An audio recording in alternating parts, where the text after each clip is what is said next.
দেখেন না এখনকার মুসলিম দেশগুলোর কয়টা দেশের সরকার ওয়ারিসে নবী তৈরির যে কারখানা অর্থাৎ কওমি মাদ্রাসা, কয়টা কওমি মাদ্রাসায় ফান্ডিং করে, কয়টা বাদ দেন, আদৌ একটা মাদ্রাসার পেছনে কি একটা পয়সা ব্যয় করে?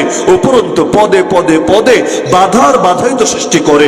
ওলামা ইকরামকে গিয়ে জিজ্ঞেস করেন যারা মাদ্রাসাগুলো পরিচালনার সঙ্গে জড়িয়ে আছেন, এক একটা মাদ্রাসা চালাতে বা মাদ্রাসা বুঝতে যদি জটিল মনে হয়, একটা মাহফিল করতে পর্যন্ত কি পরিমাণ ভোগান্তি হয়, বিড়ম্বনা হয়, পেরেশানি হয়। শয়তানি করতে যাবেন কোনো ঝামেলা নাই, গানের আয়োজন করেন পেরেশানি নাই, নাচের আয়োজন করেন ঝামেলা নাই, যাত্রাপালা করেন কোনো ভোগান্তি নাই, পুজোর আয়োজন করেন তাতেও পেরেশানি নাই। তো কোরআনের মাহফিল করার খালি উদ্যোগ নিয়ে দেখেন না, ঝামেলার জন্য শেষই নাই।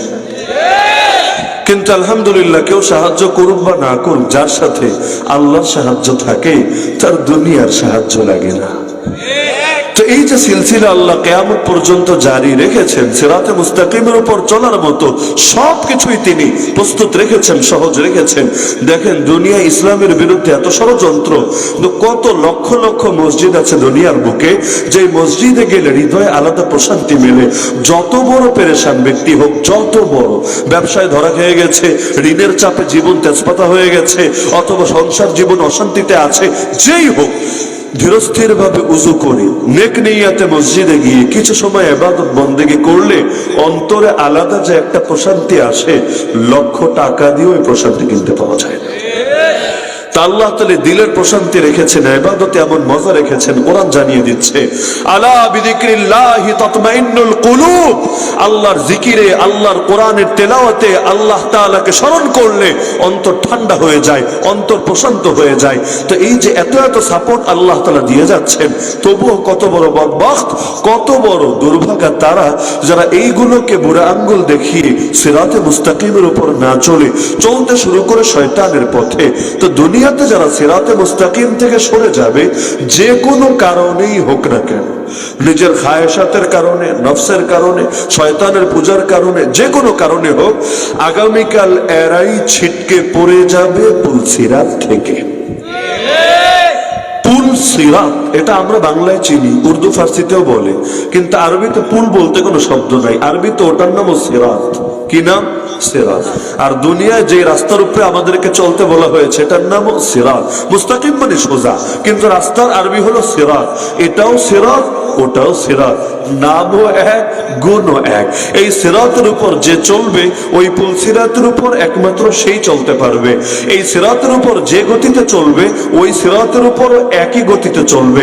এই সিরাতের উপর চলতে চলতে মাঝখানে এসে বিক্রি হয়ে যদি ছিটকে পড়ে, আগামীকাল পুল সিরাতের উপর চলতে চলতে গন্তব্যে যেতে পারবে না, ছিটকে কেটে টুকরা টুকরা হয়ে, অথবা সেখানে থাকা আংটার আঘাতে দেহ ক্ষত বিক্ষত হয়ে চূড়ান্ত পরিণতিতে জাহান্নামে যেতে হবেই হবে।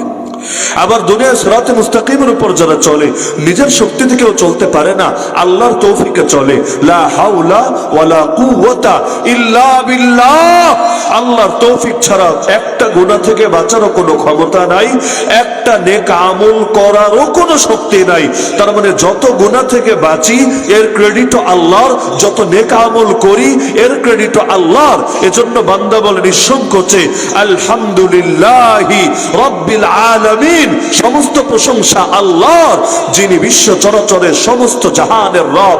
আমার প্রশংসা না, আপনার প্রশংসা না, আমাদের যত প্রশংসা এগুলো রূপক প্রশংসা, আসল প্রশংসা, খাঁটি প্রশংসা আল্লাহ রাব্বুল আলামিনের। সন্তান যদি বাপের প্রশংসা করে, এই প্রশংসাও আল্লাহরই প্রাপ্য হয়ে যায়, কারণ বাপ এই সন্তানের খেদমত করতে পেরেছে আল্লাহর তৌফিকের কারণে। তো গোটা দুনিয়ার মধ্যে যা কিছু আছে, সহজ উদাহরণ দিলে বুঝবেন। যদি আপনি কোনো ছবির প্রশংসা করেন, কেউ সুন্দর একটা ছবি এঁকেছে, মনে করেন চাঁদের ছবি, গাছের ছবি, ফুলের ছবি, আপনি ছবির প্রশংসা যদি করেন, অটোমেটিক যে ছবিটা এঁকেছে প্রশংসা কিন্তু তার দিকেই চলে যায়, যদিও তার নাম আপনি বলেন নাই। এটাই বাস্তবতা কিনা? তো এখন গোটা জমিনে যা কিছু হয় সব করেন কে? তিনি ছাড়া আর কোনো কর্তা আছে নাকি? ভাই আওয়াজটা অনেক, আওয়াজটা অনেক বন্ধ করেন। তো জমিনের মধ্যে সবকিছু করেন কে? আল্লাহ। তো আল্লাহ যদি করেন, তাহলে জগতে যত মানুষও যত মানুষের প্রশংসা করে, ওই সব প্রশংসা অটোমেটিক কার দিকে ফেরে? আল্লাহর দিকে। এজন্যই আলহামদুলিল্লাহি রাব্বিল আলামিন কোরআন তেলাওয়াত শুরু করেন আয়াত দিয়ে, সমস্ত প্রশংসা আল্লাহ। তো এই যে সিরাতে মুস্তাকিমের উপর বান্দা চলবে, কারো ক্ষমতা নাই নিজের শক্তিতে চলবে, এমনকি কারো এই ক্ষমতাও নাই সে তার শক্তি অন্য কারো মধ্যে ট্রান্সফার করবে। যেমন আল্লাহ রাসূল, তিনি তো সিরাতে মুস্তাকিমের উপর চলেছেন এবং গোটা বিশ্ব মানবতাকে দাওয়াতও দিয়ে গেছেন, কিন্তু তার আপন চাচা খাজা আবু তালেবকে ট্রান্সফার করে হেদায়েতটা তার সিনার মধ্যে ঢুকিয়ে অটো তাকে জান্নাতের পথে আনতে পেরেছেন। এমনকি আল্লাহ নিজে বলে দিয়েছেন, নবী শোনো, ইন্নাকা লা তাহদি মান আহবাবতা, তুমি যাকে ভালোবাসো চাইলেই তাকে হেদায়েত দিতে পারবা না, ওয়ালাকিন্নাল্লাহ ইয়াহদি মান ইয়াশা, হেদায়েত তো আল্লাহ দেন যাকে চান, একমাত্র তাকেই দেন। আল্লাহ চাইলে আফ্রিকার বেলালরেও হেদায়েত দিতে পারেন, পারস্যের সালমানকেও আসমানের তারকা বানিয়ে দিতে পারেন, আবার আল্লাহ চাইলে নবীর আপন চাচাকেও গোমরা বানিয়ে দিতে পারেন। নূহ আলাইহিস সালামের পুত্রকে দেখেন, স্ত্রীকে দেখেন, লূত আলাইহিস সালামের বউরে দেখেন, ইব্রাহিম আলাইহিস সালামের বাবারে দেখেন, অবস্থাটা কি? রক্তের আত্মীয় হওয়ার পর বাঁচতে পারে নাই আল্লাহর আযাব থেকে। অথচ এই আপনারা লাখায়ের মুসলমান, শতকের মুসলমান, কোথায় মক্কা মদিনা, কোথায় আপনারা, কোথায় রাসূলের জামানা, কোথায় আপনাদের জামানা, কত দূরত্ব, কত গ্যাপ। কিন্তু আলহামদুলিল্লাহ সুম্মা আলহামদুলিল্লাহ, আমরা গুনাহগার হতে পারি, নাফরমান হতে পারি, কিন্তু আল্লাহ সেই রাসূলের উপর ঈমান তো আনার তৌফিক দিয়েছেন, তার নামে কালেমা পড়ার সৌভাগ্য তো দান করেছেন। কিন্তু যারা নিজের চোখে নবীকে দেখেছে, এমনকি নিজেরাই কোলে কোলে একসময় নবীরে পেলে পেলে বড় করেছে, এমনকি সেই নবীর জবান থেকে ডাইরেক্ট কোরআন শুনেছে, আল্লাহর নবীর আখলাক দেখেছে, তাদের কতজনের হেদায়েত নসিবে জোটে নাই? যদিও এই দূরে থাকা বাঙালির অনেকের হেদায়েত জোটে গেছে। তার মানে হেদায়েত কার হাতে? আল্লাহর হাতে। তো সিরাতে মুস্তাকিমের উপর কেউ নিজের শক্তিতে চলতে পারে না, চলতে পারে আল্লাহর দেওয়া নূরের ভিত্তিতে। এজন্য আল্লাহ রাসূল আল্লাহর কাছে নূরের দোয়া করতেন। কিভাবে? আয় আল্লাহ, আপনি আমার রক্তে নূর দেন, গোশতে নূর দেন, হাড্ডিতে নূর দেন। আয় আল্লাহ, আপনি আমার দেহে নূর দেন, আমার সামনে নূর দেন, আমার পেছনে নূর দেন, আমার ডানে নূর দেন, আমার বামে নূর দেন, আমার উপরে নূর দেন, আমার নিচে নূর দেন। আয় আল্লাহ, আপনি আমার দিলের মধ্যে নূর দেন। বলতে বলতে ওয়াজআল লি নূরা ওয়াজআলনি নূরা, আল্লাহ আমার জন্য নূর বানায় দেন, আল্লাহ আমাকেই নূর বানায় দেন। এজন্য দেখেন না, আল্লাহ রাসূলের দুই কন্যাকে বিয়ে করেছেন যিনি, ওসমান রাদিয়াল্লাহু আনহু, কি বলে তারে? যুন-নূরাইন, একটা না দুইটা নূরের অধিকারী। তো আল্লাহ তাআলা, আল্লাহর কাছে তিনি নূর কেন চেয়েছেন? নূর তো এজন্যই চেয়েছেন কারণ যার নূর যত বেশি হবে হেদায়েতের উপর সে তত বেশি চলতে পারবে। এই নূর কেউ নিজের শক্তিতে অর্জন করতে পারে না, আল্লাহ তাআলার দেওয়া শক্তিতে অর্জন করতে পারে। আল্লাহু ওয়ালিয়ুল্লাযীনা আমানু ইখরিজুহুম মিনাজ যুলুমাতি ইলান নূর। কোরআন বলছে আল্লাহ মুমিনদের বন্ধু, আল্লাহ মুমিনদেরকে জাহেলিয়াতের, পাপের, গুনাহের, শিরকের, বেদাতের অন্ধকার থেকে বের করে ঈমানের নূরের পথে নিয়ে আসেন। কেউ অন্ধকার থেকে নূরের পথে নিজে আসতে পারে না, আল্লাহই আনেন। আল্লাহ মুমিনদেরকে এভাবে নূরের পথে এনে নূরানি বানিয়ে দেন। এমনকি কিয়ামতের দিন পুলসিরাত তো টানিয়ে দেওয়া হবে কোথায় আপনারা জানেন? জাহান্নামের উপরে দিয়ে। নিচে হলো জাহান্নাম, এক পাশে হলো হাসরের মাঠ, আর ওই পাশে হলো জান্নাত, মাঝখানে হলো পুলসিরাত।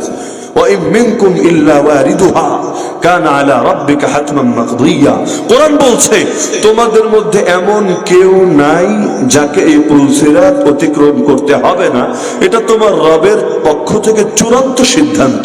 তো এখন সেই জাহান্নামের উপর দিয়ে মানুষ যখন যেতে থাকবে, যে পুলসিরাত হবে চুলের চাইতেও চিকন, তরবারির চাইতেও ধারালো, এখানেই শেষ না, পাশে বড় বড় আংটা থাকবে, একের পর এক সাপ যেভাবে ছোবল দেয় এভাবে আঘাত করতেই থাকবে, করতেই থাকবে। প্রত্যেকে তার গুনাহ পরিমাণ সে আঘাতে আক্রান্ত হবে। কারো যদি গুনাহ মোটেও না থাকে, একটা আঘাতও তার গায়ে লাগবে না। যদি কিছু গুনাহ থাকে তাহলে আঘাতে আঘাতে দেহ ক্ষত বিক্ষত হবে, গা থেকে রক্ত ঝরতে থাকবে। মনে করেন কাঁটাদার একটা বৃক্ষ সম্বলিত বাগান, এমন একটা বাগান যেই বাগানে যত গাছ আছে সব গাছে কাঁটা আর কাঁটা আর কাঁটা। ধরেন লেবু বাগানে ধরেন সাধারণ কাঁটাই, পেছন থেকে কেউ আপনাকে দৌড়ানি দিয়েছে যে আপনাকে ধরে ফেললে জানে মেরে ফেলবে, আপনি প্রাণ বাঁচানোর জন্য ভো করে দৌড় লাগিয়েছেন, এখন আপনি কিন্তু এটা দেখবেন না কাটা ঢুকলো কিনা, গা থেকে রক্ত বের হলো কিনা, আপনি চিন্তা করবেন আগে বেঁচে নেই, তার উপর টুকটাক রক্ত বের হলে পরে চিন্তা করা যাবে। বেঁচেই যদি না থাকি তাহলে দেহটারে এত কিউট আর এত সফট রেখে কি লাভ হবে? তো দৌড়ানোর সময় কোন দিক থেকে রক্ত বের হলো এটা দেখার চিন্তাও থাকবে না। তো মানুষের তো তখন গন্তব্য থাকবে জান্নাত। যে কোনো মূল্যে একবার যদি জাহান্নাম থেকে বাঁচতে পারে এতেই নিজেকে মনে করবে কামিয়াব। আর জানে একবার যদি জান্নাতে ঢুকতে পারে কোনো রক্তও থাকবে না, আঘাতও থাকবে না, দেহে ক্ষতবিক্ষতের ভাবও থাকবে না, আল্লাহ সবই দূর করে দেবেন। তো এখন আঘাতের পর আঘাত পড়তে থাকবে, কারো শরীরের গোশতগুলো পর্যন্ত কেটে কেটে টুকরা হয়ে যাবে, কারো গা থেকে দরদর করে রক্ত ঝরতে থাকবে। এভাবে এভাবে কেউ আহত ক্ষতবিক্ষত হয়ে জান্নাত পর্যন্ত পৌঁছবে। আবার গতিও এক একজনের এক এক রকম হবে। কেউ বিদ্যুতের গতিতে পার হয়ে যাবে, কেউ দ্রুত ঘোড়ার গতিতে পার হয়ে যাবে, কেউ সাধারণ মানুষের মতো হেঁটে হেঁটে লেংড়িয়ে লেংড়িয়ে অতিক্রম করবে। তো এই যখন মানুষ জাহান্নামের উপর দিয়ে টানানো পুল সিরাতকে অতিক্রম করবে, জাহান্নাম তখন চিৎকার করে বলতে থাকবে, আর মুমিন বান্দারা আসরিউ আসরিউ, তোমরা দ্রুত যাও দ্রুত যাও দ্রুত যাও, কারণ তোমাদের নূর আমার আগুনকে নিভিয়ে দিতে চাচ্ছে। কিভাবে? আপনারা জানেন কিয়ামতের দিন মানুষ দুই দল না তিন দল হবে। একদল জাহান্নামী, একদল জান্নাতি, মাঝামাঝি একটা দল আছে আসহাবুল আরাফ, যারা এমন একটা জায়গায় থাকবে যে জান্নাতিও না জাহান্নামীও না, মাঝামাঝি। যদিও চূড়ান্ত পরিণতিতে তারা জান্নাতি, একজনও জাহান্নামী না। তাদের ভেতরে ঈমান আছে, কোনো বেঈমান আরাফে যাবে না, ঈমানদার, তবে নূর নাই, নূর। এখন অন্ধকার আর অন্ধকার। এখন নূর ছাড়া চলবে কিভাবে এর উপর দিয়ে? চাঁদের আলো, সূর্যের আলো, কারেন্টের আলো, ফ্ল্যাশ লাইটের আলো, টর্চ লাইটের আলো না, আলো তো একটাই, সে আলো হলো ইমানের আলো, দ্বীনের আলো, রবের পক্ষ থেকে দেওয়া আলো। এখন আলো নাই, আগাতে পারছে না। আবার জাহান্নামে আল্লাহ তাআলা তাদেরকে ফেলে দিচ্ছে না, তারা অপেক্ষায় থাকবে, হ্যাঁ আমাদের এখন কি হবে? এমন কি কিয়ামতের দিন সূরা হাদিদে পাবেন মুনাফিকরা পর্যন্ত মুমিনদেরকে বলবে, কারণ দুনিয়াতে মুনাফিকও যেখানে থাকে মুমিনও কিন্তু সেখানেই থাকে, পার্থক্য করা যায় না। কিয়ামতের দিন না আল্লাহ আলাদা করে দিবেন, ওয়ামতাজুল ইয়াউমা আইয়ুহাল মুজরিমুন, অপরাধীরা আজকে তোরা পৃথক হয়ে যা, আজকে আর আমার মুমিন বান্দাদের সঙ্গে থাকতে পারবি না।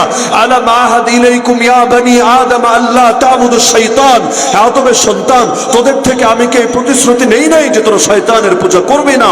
ইন্নাহু লাকুম আদুউম মুবিন, শয়তান তোদের প্রকাশ্য দুশমন। ওয়া আনি আবুদুনি, ইবাদত করবে একমাত্র আমার। হাদা সিরাতুম মুস্তাকিম, এটারই বলে সিরাতে মুস্তাকিম। শয়তানের ইবাদতকে সিরাতে মুস্তাকিম বলে না, রবের ইবাদতকে সিরাতে মুস্তাকিম বলে। তো কিয়ামতের দিন মুনাফিকরা বলবে উনজুরুনা, কাফেররা তো আগেই শেষ, কাফেরদেরকে তো বিনা হিসাবে ধরে জাহান্নাম। কাফেরদেরকে হিসাব নিয়ে নিয়ে জাহান্নামে দিতে হবে নাকি? বিনা হিসাবে জাহান্নাম। কিন্তু মুনাফিকগুলো আছে, এদিকে মুমিনরা আছে, বলবে উনজুরুনা, মুমিনরা একটু নজর দাও না আমাদের দিকে, একটু নজর দাও। নাকতাবিস মিন নূরিকুম, আমরা তোমাদের থেকে একটু নূর সংগ্রহ করব। দুনিয়ার মধ্যে যে সমস্ত জাহেরি আর হাইব্রিড মস্তিষ্কের লোকেরা নেক নজরের মধ্যে কোনো নূর খুঁজে পায় না, যে বুজুর্গদের নেক নজরে কোনো নূর নাই, আহলে ওলামার নেক নজরে কোনো নূর নাই, এগুলো সব হুদাই হুদাই, এগুলোর কোনো ফায়দাই নাই। তারা এই আয়াতের কি ব্যাখ্যা করবে?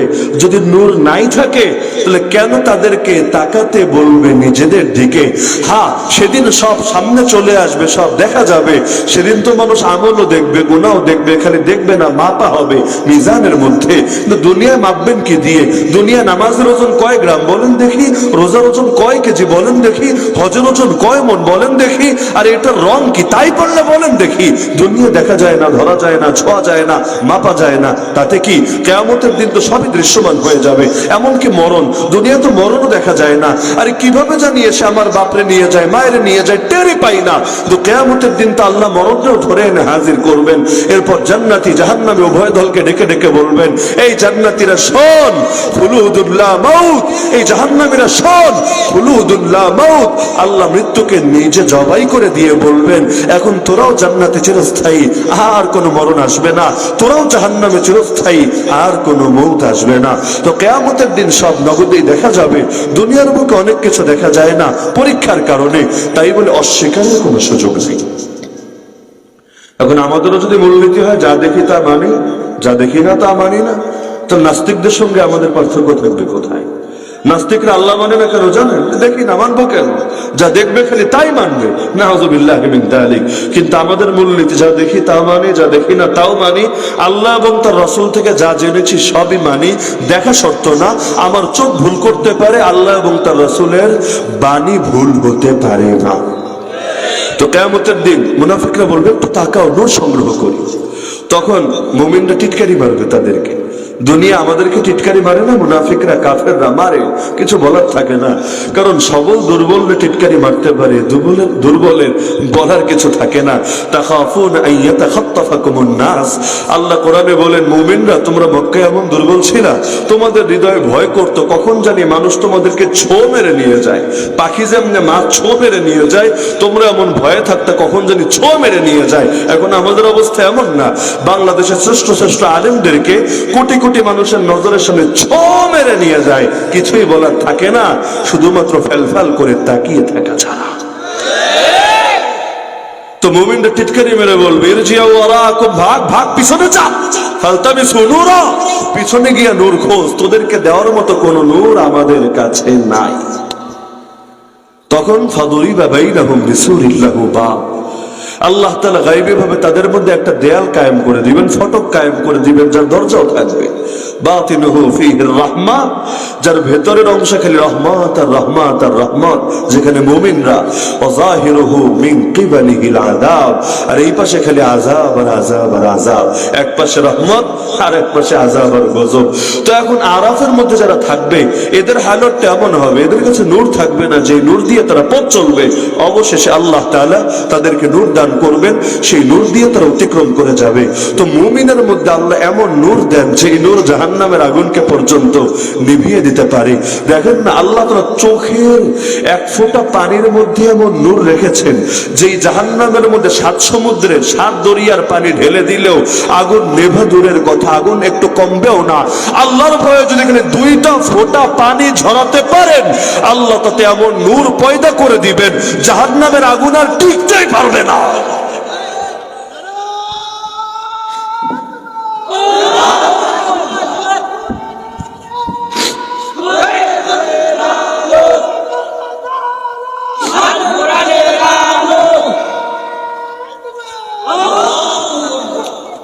তো সেই নূর এত দামি, নূর নিয়ে বয়ান করতে চাইলে 2-4 ঘন্টা দরকার খালি নূর এই টপিকের উপরে। তো এখন লম্বা চড়া আলোচনায় যাচ্ছি না। তো এই যে নূর যে দরকার, নূর হাসিল করবেন কি দিয়ে? নূর হাসিল করার এখন ট্যাবলেট বাজারে পাওয়া যায়, বা ক্যাপসুল বা ইনজেকশন বা থেরাপি বা অন্য কোনো মাধ্যম নাই। তো এই নূর হাসিল করার একমাত্র তরিকার নাম ঈমান আর আমল। তরিকার নাম কি? নাম কি? ইন্নাল্লাযীনা আমানু ওয়া আমিলুস সালিহাত, যারা ঈমান আনবে আর নেক আমল করবে, কানাত লাহুম জান্নাতুল ফিরদাউসি নুজুলা, তাদের জন্য জান্নাতে ফিরদাউসি হবে মেহমানখানা।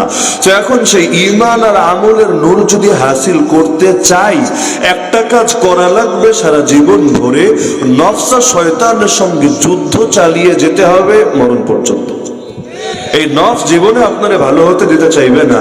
ওমা উবাররিউ নাফসি ইন্নান নাফসা লাআম্মারাতুম বিসসু, শয়তানি করতে গেলে নফস খালি মজার মজা সৃষ্টি করবে, আর নেক আমলে খালি বিরক্তি আর বিরক্তি সৃষ্টি করবে। যে শীতের দিন ফজরের নামাজ পড়তে কেমন লাগে, আর তাহাজ্জুদ যদি বলি তো আরো কষ্টকর, কিন্তু ঘুমায় থাকতে তো মজাই লাগে। এখানেই নফসের তেলেসমাতি। 6 ঘন্টা দাঁড়ায় দাঁড়ায় খেলা দেখবেন, ক্লান্তি লাগবে না। আর হুজুর যদি নামাজ একটু 2 মিনিট লম্বা করে ফেলে, বা জুম্মার দিন বয়ান যদি 5 মিনিট একটু বেশি করে ফেলে, বিরক্তি যেন আর যায় না। তো শয়তানের আর নফসের কাজই এটা, খালি গুনাহের মধ্যে মজার মজা সৃষ্টি করে। অথচ আল্লাহ তাআলা প্রকৃত মজা তো রেখেছেন তার ইবাদত বন্দেগীর মাঝে, কিন্তু কোনো মজাই একদিনে পাওয়া যায় না, মেহনত করা লাগে। সিগারেট আর বিড়ি প্রথম দিন টান দিলেই মজা লাগে না, হয়তো কাশি আসে, কিন্তু লেগে থাকলে এমন মজা আসে, বাথরুমটাও ক্লিয়ার হয় না সিগারেটে টান না দিলে। এমনকি রমজানের রোজা খোলার পর ইফতারে অনেকে প্রথমে শরবত বা টুকটাক কিছু খায়, সবার আগে যে জিনিস খোঁজে ওইটার নাম হলো বিড়ির প্যাকেট বা সিগারেটের প্যাকেট। এটা না খেলে ভালোই লাগে না, প্রাণে জোড়ায় না, এমন একটা অবস্থা। কারো আছে পানের প্রতি এতটা ভক্তি আর এতটা মহব্বত, ওর বিরিয়ানি খেয়েও তৃপ্তি লাগবে না একটা পান না চিবাতে পারলে। তো এখন নফস এক এক জিনিসের মধ্যে এক এক মজা সৃষ্টি করে দেয়, তবে কোনো মজাই প্রথম দিনই পাওয়া যায় না। আরে স্যুপ, অনেকের কাছে স্যুপ কত প্রিয়, প্রথম দিন স্যুপ খেতেও ভাল লাগে না, মদ খেতেও ভাল লাগে না, এই পাতা খেতে, পান খেতে, বিড়ি খেতে কিছুই ভাল লাগে না, তবে লেগে থাকলে আবার খারাপও লাগে না। তো নেক আমলের ক্ষেত্রে এই কথা, গুনাহের ক্ষেত্রে এই কথা, যদি লেগে থাকেন আল্লাহ তাআলা মজা তৈরি করে দেবেন। তো ঈমান আমল যত বেশি করতে থাকবেন, যত বেশি লেগে থাকবেন, তত বেশি নুরানি, তত বেশি নুরানি হয়ে যাবেন। নূরের পাওয়ার নারের চাইতে বেশি। নার মানে আগুন। অনেকের কান্ধের উপরে জিন সওয়ার হয়, লাখাইতে হয় না, হয়। এই জিনগুলো দূর করে কেমনে? ট্যাবলেট খাওয়ায়। কেমনে? কোরআন মাজিদের নির্দিষ্ট কিছু সূরা পড়ে, আল্লাহ রাসূলের শেখানো কিছু দোয়া পড়ে। কোরআনের মধ্যে নূর আছে নাকি নাই? নবীর শেখানো দোয়ার মধ্যে নূর আছে নাকি নাই? এমনকি আজানের মধ্যে নূর আছে নাকি নাই? আরে আজান দিতে যখন শুরু করে মুয়াজ্জিন, তখন শয়তান পেছন দিয়ে বায়ু ছাড়তে ছাড়তে পালাতে থাকে। এমনকি কোন এলাকায় যদি রাতের বেলা হঠাৎ করে জিন এসে ডিস্টার্ব করতে থাকে, সেখানে রুকিয়ার একটা আমল, এটা যদি আজান শুরু করে দেয় শয়তান টিকতে পারে না, শয়তান পালাতে বাধ্য হয়। ছোট বাচ্চা জন্ম নেওয়ার পর কি করতে হয়? ডান পাশে আজান, বাম পাশে ইকামত। তো এই ডান কানে আজান, বাম কানে ইকামত কিসের জন্য? মূল কারণ এটাই, যখন বাচ্চা জন্ম নেয় শয়তান এসে খোঁচা মারে, যেজন্য বাচ্চা চিৎকার করে কেঁদে ওঠে। আল্লাহ রাসূল জানিয়েছেন এই বাস্তবতা। এখন যদি আজান আর ইকামত দিয়ে ফেলে, বাচ্চাটা সুরক্ষিত হয়ে যায় শয়তানের হাত থেকে। যদি না দেয়, বাচ্চাটা রিস্কের মধ্যে থেকে যায়। অনেক সময় রাতে বোবা টোবা ধরে, চেনেন তো বোবা নাকি? বোবা টোবা ধরলে কি হয়? যখন আয়াতুল কুরসি পড়তে শুরু করে আলহামদুলিল্লাহ টিকতে পারে না, ছুটে যায়। আল্লাহ রাসূল বলেন, সেই হাদিস বুখারীর রিওয়ায়াত, তোমাদের কেউ যখন ঘুমায়, শয়তান তার মস্তিষ্কের পেছন দিকে এসে 3টা গিট্টু মাইরা দেয়। এক রাতে যদি 3টা গিট্টু মারে, এক সপ্তাহে কয়টা মারে? এক মাসে কয়টা মারে? এক বছরে কয়টা মারে? আর আমরা যাদের বয়স 40-50 হয়ে গেছে, কয়টা গিট্টু শয়তান ইতিমধ্যে মাইরে রাখছে মাথার পিছন পাশে, চিন্তা করেন। এখন আল্লাহ রাসূল বলেন 3টা গিট্টু মারে। মুসলমান যদি 3টা কাম করে, 3টা গিট্টু খোলে, আর কাম যদি না করে গিট্টুগুলো লাইগেই থাকে। ফাসবাহা খাবিসান নাফসি কাসলান। এখন ধীরে ধীরে ভেতরে অলসতা আসে, তার অন্তরের মধ্যে খাবাসা, তার খবিসগিরি খালি ঢুকতে থাকে, এভাবেই তার জীবনটা কাটতে থাকে। তো এই যে শয়তান এসে পেছনে গিট্টু মারে, আল্লাহ নবী বলেছেন 3 গিট্টু খুলে 3 কাজ করলে। 1 নম্বরে ঘুম থেকে জেগেই আল্লাহর জিকির করলে, আল্লাহর ডাকলে। আপনারা ঘুম থেকে উঠলে আল্লাহর ডাকেন কি না? আলহামদুলিল্লাহিল্লাযী আহইয়ানা বাদা মা আমাতানা ওয়া ইলাইহিন নুশুর। প্রশংসাই আল্লাহর, যিনি মরণ দেওয়ার পর আবার জীবন দিলেন। কারণ মৃত্যুকে বলা হয় ছোট মরণ, আর আসল যখন মরবেন ওটা হলো বড় মরণ। তো আল্লাহ একবার মরণ দেওয়ার পর চাইলে রেখে দিতে পারতেন, কিন্তু আল্লাহ দয়া করে মায়া করে আবারও জীবন ফিরিয়ে দিয়েছেন। তার কাছেই তো ফিরে যেতে হবে। যে কোনো ভাবে আল্লাহ যদি জিকির করেন, ফাযকুরুনি আযকুরকুম, বান্দা তোরা যদি আমার জিকির করিস, আমি তোদের জিকির করব। জিকির মানে স্মরণ। আপনি আল্লাহরে ডাকবেন, আল্লাহ আপনারে ডাকবে। আপনি আল্লাহর স্মরণ করবেন, আল্লাহ আপনাকে স্মরণ করবে। তো এখন 1 নম্বর গিট্টু খুলে যাবে যদি আল্লাহর জিকির করেন, আল্লাহর নাম নেন, আল্লাহর ডাকেন। 2 নম্বর গিট্টু খুলে যাবে যদি উযু করেন। ঘুম থেকে উঠে নামাজের প্রস্তুতি নেওয়ার জন্য উযু শুরু করলেন, খুলে যাবে। আর 3 নম্বর নামাজে যদি দাঁড়ায় যান, নামাজটা পড়ে ফেলেন, 3 নম্বর গিট্টু খুলে যাবে। এখন আল্লাহ তাআলা আপনার ভেতরে আলাদা একটা প্রাণবন্ততা, রিফ্রেশনেস, উদ্যম তৈরি করে দিবেন। আর যদি না করেন, শয়তানের এই গিট্টু দিয়ে খেলে চলতেই থাকবেন, চলতেই থাকবেন। শয়তানের শক্তি যদি দুর্বল হয়, মানুষের উপরে জয়ী হয় কেমনে? বিশ্বাস করেন, যারা ঈমানদার আর নেক আমল করে, শয়তান জয়ী হতে পারে না তাদের উপর। শয়তান জয়ী হয় দুর্বলতার টাইমগুলোকে কেন্দ্র করে। যেমন বাথরুমে গেছেন কিন্তু দোয়াটা পড়েন নাই, আল্লাহর সাহায্য চান নাই, আল্লাহুম্মা ইন্নী আউযু বিকা মিনাল খুবুসি ওয়াল খাবাইস। তার মানে এখন আপনি দুর্বলতার মধ্যে আছেন, প্রোটেকশনের মধ্যে নাই, অ্যান্টিভাইরাস সেটআপ করা নাই, ব্যাস দেখবেন শয়তান এসে আসর করে ফেলেছে। গা থেকে জামা খুলেছেন কিন্তু বিসমিল্লাহ বলে খোলেন নাই, অথবা ঘরে ঢুকেছেন বাইরে থেকে গিয়ে বিসমিল্লাহ বলে ঘরে পা রাখেন নাই, ঘরে ঢোকেন নাই। শয়তান তো মহা খুশি, আরে আজকে তো আমার ডিনারের ব্যবস্থা হয়ে গেছে, রাত কাটানোর ব্যবস্থাও হয়ে গেছে। তো এখন এরকম বিভিন্ন দুর্বলতা, আবার যে ঘরে কোরআন তেলাওয়াত হয় না, বিশেষভাবে সূরা বাকারা পড়া হয় না, আবার যারা জামাতে নামাজ পড়ে না এবং নামাজ মোটেও পড়ে না, এগুলো হলো দুর্বলতা। আবার গোসল ফরজ হয়ে আছে, গোসলের খবর নাই, গোসল ফরজ হয়েছে রাত 12টায়, গোসল করে দিন 12টায়। এই যে মাঝখানের 12 ঘন্টা প্রোটেকশনের মধ্যে নাই, দুর্বলতার মধ্যে আছে। এই দুর্বলতার কাজে লাগায়া আরেকটা হলো হাই যখন দেয়, হাই বোঝেননি? হঠাৎ করে মুখ হা করে না মানুষ, ওই যে ক্লান্তি ভাবটা দূর করার জন্য হাই, অনেক সময় নামাজের মধ্যেও হাই দেয়। আল্লাহ নবী সাল্লাল্লাহু আলাইহি ওয়াসাল্লাম কি বলেছেন? হাই দিলে হা করতে নাকি মুখটারে বাধাগ্রস্ত করতে, এমনকি নামাজে থাকলেও ডাইন হাতটা মুখের মধ্যে দিতে আর আল্লাহ তাআলার দোয়া করতে, লা হাওলা ওয়ালা কুওয়াতা ইল্লা বিল্লাহ, বা যে কোনো দোয়া আপনি পড়েন, তাহলে শয়তান সুযোগ নিতে পারবে না, না হলে সুযোগ নিয়ে ফেলবে। অথবা প্রচন্ড রাগান্বিত হয় মানুষ, কিছু লোকের রাগ বেশি, হঠাৎ টেম্পারেচার হট হয়ে যায়, আছে নাকি নেই? এমন লোক আছে রমজানের দিন বিকালবেলা যদি জিজ্ঞেস করেন চাচা কেমন আছেন, তুই কি রোজা রাখিস নাই নাকি, ফালতু কথা বলছিস, এসে এমনি মেজাজ মেজাজ গরম আছে, যা ভাগ এখান থেকে, বলে নাকি বলে না? এই যখন মানুষ রাগান্বিত হয় তখনও শয়তান এসে আসর করতে পারে। এগুলো হলো দুর্বলতার টাইম। আর যদি আপনি সবল থাকেন, শয়তান কি রে ভাই, শয়তান আর আব্বা যদি এসে হাজির হয় 14 গোষ্ঠীতে নিয়া, তবুও আপনার একটা পশম ছুঁইতে পারবে না। শয়তানের শক্তি বেশি না রহমানের শক্তি বেশি? তো এখন শয়তান ছাড়াই কেমনে? শয়তান ছাড়াই যখন এরকম কোন শক্তিশালী রূহের অধিকারী ব্যক্তি রবের দেওয়া কোন আয়াত বা রাসূলের সেখানে দোয়াগুলো পড়তে থাকে, এই নূর শয়তানের নারকে নিভিয়ে ফেলে। নূর মানে আলো আর নার হলো আগুন, নূরের পাওয়ার বেশি নারের চাইতে। নার নূরকে নিভাতে পারে না, নূর নারকে নিভাতে পারে। বুঝলেন নাকি? তো এই দিয়ে আলোচনা করতে গেলে আবার বেশি তাত্ত্বিক আর জটিল আলোচনার অবতরণ হবে। পরে বলবেন হুজুর কি বলছে না বলছে, ঊর্ধ্ব জগতের কথাবার্তা মাথায় ধরে না, তো এই হুজুরের কথা শোনার দরকার নাই। এখানে সহজ সাদামাটা কথাই বলছেন যে দুনিয়ার মধ্যে ঈমান আমল যত বাড়াবে নূর তত বাড়বে। এই নূরই জাহান্নামের আগুনকে, জাহান্নামের নারকে নিভিয়ে ফেলবে। আর যদি এটা হাতছাড়া করে ফেলেন, সিরাতে মুস্তাকিম থেকে বিচ্যুত হয়ে যান, পারবেন না পুল সিরাত অতিক্রম করে জান্নাতে যেতে। সুতরাং দুনিয়াতে মুজাহাদা একটু করাই লাগবে। সুদ খাওয়া লাগবে না ছাড়া লাগবে? টেলিভিশন দেখা লাগবে না দেখা থেকে নিজের বিরত রাখতে হবে? সামনে দিয়ে সুন্দরী একটা হেঁটে গেলেই ফ্যালফ্যাল করে তাকিয়ে থাকতে হবে না নজরকে হেফাজত করতে হবে? সব ক্ষেত্রেই যদি এভাবে নিজেকে বিরত রাখতে পারেন, ধীরে ধীরে আপনার নূর পাওয়ারফুল হবে, এত বেশি পাওয়ারফুল জাহান্নামের নারকে পর্যন্ত নিভিয়ে দিবে। না হলে খেলা উল্টে যাবে, সেই নারী আপনারে পুরায়া ছাই করে দিবে। এক লোকের ব্যাপারে রাসূলকে বলা হলো, তো ঘুমায়, ফজর নামাজ পড়ে না। আল্লাহ রাসূল বললেন, যাকা রাজুলুন বালা শাইতানু ফি উযুনি, ও হলো এমন একটা লোক যার কানের মধ্যে শয়তানে পেশাব করছে। এখন শয়তানে পেশাব করার কি অর্থ আল্লাহ ভালো জানে। রাসূল বলেছেন আমরা ঈমান রাখি এই বাক্যের উপরে। কারণ শয়তানকে জিপার খুলে দিয়ে বাস্তবে এখানে তার মেশিন সেট করে দিয়ে করে পেশাব ছেড়ে দেয়, নাকি এটা রূপকর্থে কোনো পেশাব, এটা আল্লাহ ভালো জানে। তবে নবী বলেছেন যে ব্যক্তি ফজর না পড়ে ঘুমায় থাকে আর কানের মধ্যে কে হিসু করে, ছোট বাচ্চায় না, কে? শয়তান। তো শয়তানের হিসু যার কান দিয়ে ঢুকছে, আবার হাই যদি দেয় আর মুখে কোনো হাতও না দেয়, দোয়া না পড়ে, মুখের মধ্যে হিসু করে, তো শয়তান যদি সব লাইনে হার লাইনে গেলে হিসু করতেই থাকে, শয়তানের হিসুর ঠেলাই তো ঈমান আমল এমনি ভেসে যাবে।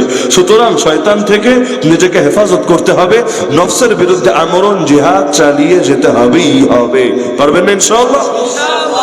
তাহলে ধীরে ধীরে নিজেও নুরানি হবে, ফ্যামিলিও নুরানি হবে, সমাজ নুরানি হবে। আর নুরানি হলে আসমান আর জমিনের বরকতে সব কয়টা দরজা খুলে যাবে, আযাব গজব আল্লাহ উঠায় নেবেন। তখন রাজনীতি অর্থনীতি কোনো লাইনে কোনো পেরেশানি আসবে না। বরকতের মালিক আল্লাহ। সুদী কারবারের মহাজনদের হাতে কোনো বরকত নাই।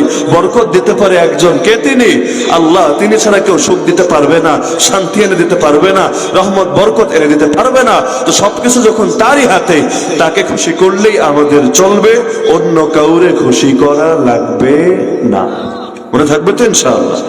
তো যেই সমস্ত তালেবুল ইলম ছাত্ররা অত্যন্ত পরিশ্রম করে আজকের এই মাহফিলে প্রতিকূল পরিবেশের মধ্যেও এই এলাকার রাজনৈতিক পরিস্থিতিকে আমি জানি না, বাংলাদেশের অবস্থা